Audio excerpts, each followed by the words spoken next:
Business for Good, a nonprofit focused on addressing the wealth gap in America, is providing high-potential entrepreneurs the opportunities and support they need. Well, join me now to further explain how his company is inspiring social and economic change across local communities is Ed Mitzen, CEO of Business for Good. Ed, welcome. Thank you. Thanks for having me, Kristen. We're happy to have you. What exactly are you doing to try to help some of these entrepreneurs? Sure. So my wife and I started this foundation called Business for Good to try to address social and economic inequality. We piloted the program in upstate New York, in Albany, Schenectady, Troy, and put about $30 million into this ecosystem to try to get people in marginalized communities up the income curve. The basic premise is that last year as a country, we gave $500 billion to charity, and yet the food pantries are still overflowing, the homeless shelters are overflowing. So our belief is that we're not going to solve these problems with more food pantries. We got to get people up the income curve, and the way to do that is through business. So we've been helping people of color, entrepreneurs, start or grow their own companies. And give us some success cases. Sure. So we helped start the Albany Black Chamber of Commerce and bought a beautiful building for them so that they can do business out of that.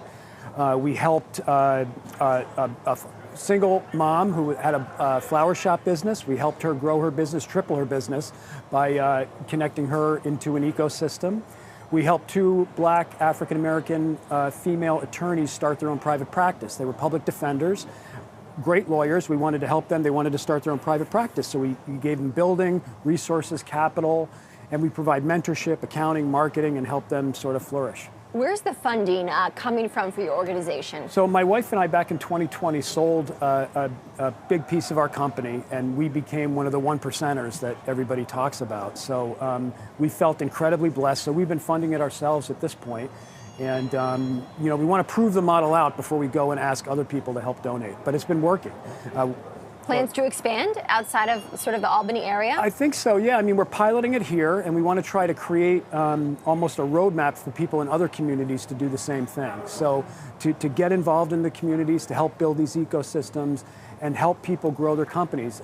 I had tremendous advantages when I was growing my business. My parents owned their own home, so I could borrow on a home equity loan. I had mentorship. I had great education. A lot of these folks in these communities don't have access to that, and they don't have the networks. So what we're doing is providing that for them and making them, help them grow. How long do you stick with these entrepreneurs on their journey? Yeah, it's a great question. So one of the things that we have to do is make sure that we don't just do it and then leave.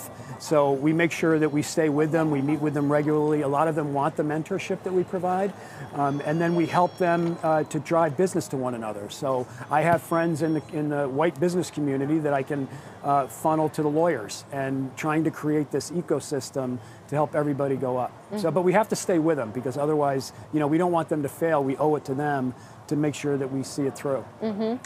So how are interest rates impacting your ability to really back these entrepreneurs and their ability to start these businesses or do business in the way that they want? Yeah, I wouldn't say interest rates have hurt, but what has is the cost of construction and all that, because we've been doing a lot of economic development work and building buildings, and that's gotten way expensive compared to when we started 3 years ago. So that's been a challenge.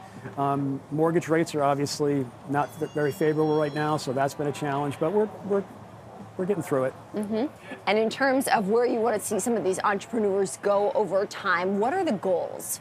Yeah, the goals are to create generational wealth for them and get them to the point where they own their own homes. They have thriving businesses, and they're creating wealth for their families. And we're seeing it working, which has been really great. We helped a black-owned funeral parlor expand. We helped a soul food kitchen restaurant open up a second location. So it's been, we also bought a couple of restaurants. We gave the people good paying jobs, pay for their health care, and if we make any profit, we donate it to charity.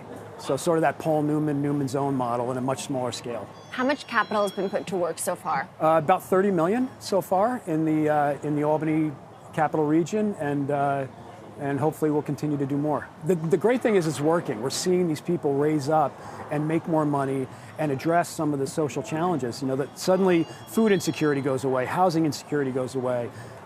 We just have to reach out. We try to say that we give people a hand up, not a handout. Yeah. Right. So in terms of inflation, that's obviously had an impact. Right. As you mentioned, we still see inflation a little bit sticky. and rates are still high. So in having these conversations with these entrepreneurs that you're backing, how is that context being framed in the conversation for how they want to grow their business and the cycles that they might see in the economy over time? Right. Well, we're trying to teach them and show them the importance of cash flow monitoring. And we've been funding a lot of the stuff for them, so that the rates haven't really impacted them. But if we're working with a restaurant, making sure they're pricing the food properly because the cost of goods has gone up so much, and making sure that they're tight with labor laws and doing everything properly with payroll and things like that. It's been a blast. It's been the most rewarding thing we've ever done. We have a staff of about 25 people, and it's been amazing. All right, Ed. Anything else on tap this year from your organization? We're going to keep going. I mean, we've got a lot of businesses that we're queued up to help, and it's just been so much fun. Ed Mitzen, we really appreciate it. Coming down here on a day when the stock market's near record highs, so hopefully that's good for business. 40,000 yet, or close, right? Very close. You're exactly right. Yes, about 400 points away. Thank you so much. That's Ed Mitzen. We appreciate it. He's the CEO of Business for Good.